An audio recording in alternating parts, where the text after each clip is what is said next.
విజయవాడలో దేవినేని ఉమా మీడియాతో మాట్లాడుతున్నారు. ప్రత్యక్షంగా చూద్దాం. మీళ్ల ముందు నిరాహార దీక్షలు చేస్తారు. మీరు రాజీనామాలు చేయకుండా ఢిల్లీలో డిగ్గీరాజు కాళ్ళ దగ్గర సీమాంధ్ర ప్రజల ఆత్మగౌరవాన్ని తాకట్టు పెట్టి మీ బతుకులకు మీరు కేంద్ర మంత్రులుగా ఉంటే అంతా లేకపోతే అంతా.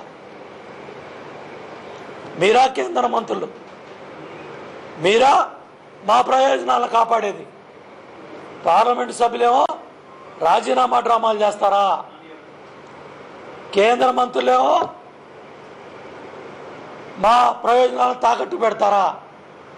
కాబట్టి మేము డిమాండ్ చేస్తున్నాం, కేంద్ర మంత్రులంతా రాజీనామాల్ని ప్రధానమంత్రికి ఇవ్వాలి.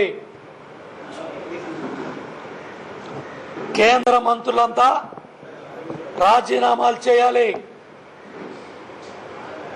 ఇవాళ సీమాంధ్ర ప్రజలు కేంద్ర ప్రభుత్వ లావాదేవీలు ఆగితే తప్ప సోనియా గాంధీ కళ్ళు తెరవదు. బ్యాంకుల్లో కార్యక్రమాలు ఆగితే తప్ప ఇటాలియన్ మాఫియా సీమాంధ్ర ప్రజలను చూడదు. ఇవాళ రాహుల్ గాంధీని ప్రధానమంత్రిగా చేయటానికి మా జీవితాలతో సోనియా గాంధీ ఆడుకుంటా ఉంది. ఇవాళ రాహుల్ గాంధీని ప్రధానమంత్రిగా చేయటానికి సోనియా గాంధీ గారు ఇవాళ సీమాంధ్ర ప్రజల్ని మిలిటరీ బలగాలను పంపించి, పారామిలిటరీ దళాలను పంపించి, బిఎస్ఎఫ్ దళాలను పంపించి, సిఆర్పిఎఫ్ దళాలను పంపించి లాఠీలతో కొట్టిస్తా ఉంది సోనియా గాంధీ. లాఠీలతో బాధిస్తా ఉంది సోనియా గాంధీ. కాంగ్రెస్ పార్టీ అధిష్టానం ఇవాళ ప్రధానమంత్రి గారు నోరు తెరవట్ల. అసమర్థ ముఖ్యమంత్రి కిరణ్ కుమార్ రెడ్డి గారు మీడియా ముందుకు రావట్లా. బొత్స సత్యనారాయణ చేతులు ఎత్తేశాడు. సీమాంధ్ర ప్రజలు యువకులు రగిలిపోతా ఉన్నారు.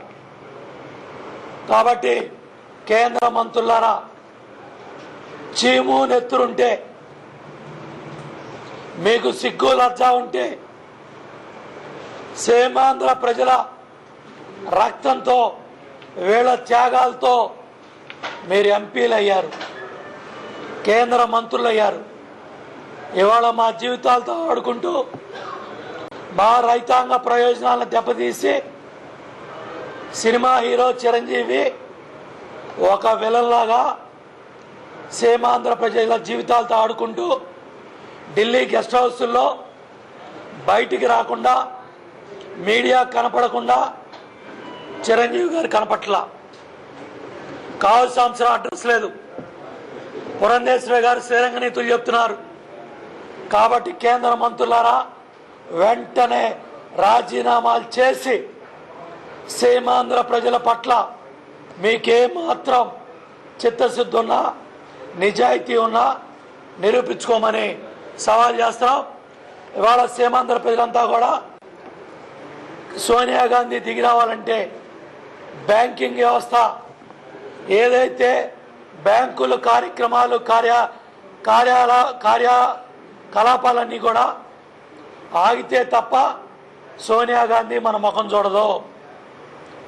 రైలు ప్రయాణాలు చేసేవాళ్ళంతా సోనియా గాంధీ కళ్ళు తెరవాలంటే కేంద్ర ప్రభుత్వ సంస్థలన్నీ కూడా స్తంభింపజేయాలి. కేంద్ర కార్యక్రమాలన్నీ కూడా స్తంభింపజేయాలి. అవి చేస్తే తప్ప ఇటాలియన్ మాఫియా, ఒక సోనియా గాంధీది ఒక కక్షపూరిత మనస్తత్వం. మొన్న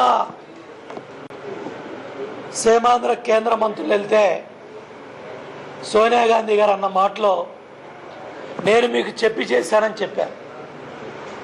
స్వయంగా పార్లమెంటు సభ్యుడు అనంత వెంకటరామరెడ్డి చెప్పాడు. కేంద్ర మంత్రుల బృందం సోనియా గాంధీని కలవటానికి వెళ్తే నేను కేంద్ర మంత్రులు చెప్పానని సోనియా గాంధీ చెప్పింది.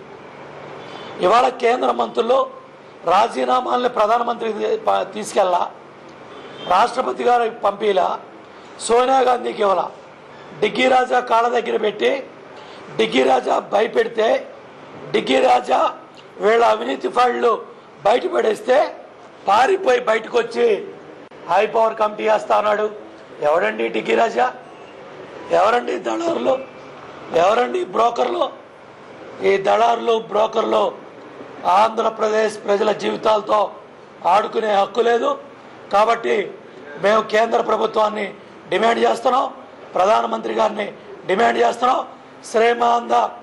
సీమాంధ్ర ప్రాంత హక్కుల్ని కాపాడాలి, సీమాంధ్ర ప్రాంత రైతాంగ హక్కుల్ని కాపాడాలి. మా మంచినీళ్ళ సంగతి ఏంటి? మా నీళ్ల సంగతి ఏంటి? మా హక్కుల గురించి ఏంటి? మా విద్యార్థుల భవిష్యత్తు ఏంటి? ఇవాళ ఆంధ్రప్రదేశ్ని తగలబెట్టారు, ఇవాళ ఆంధ్రప్రదేశ్ని నాశనం చేస్తూ ఉన్నారు. కాబట్టి వెంటనే కేంద్ర ప్రభుత్వం స్పందించాలని డిమాండ్ చేస్తున్నాను.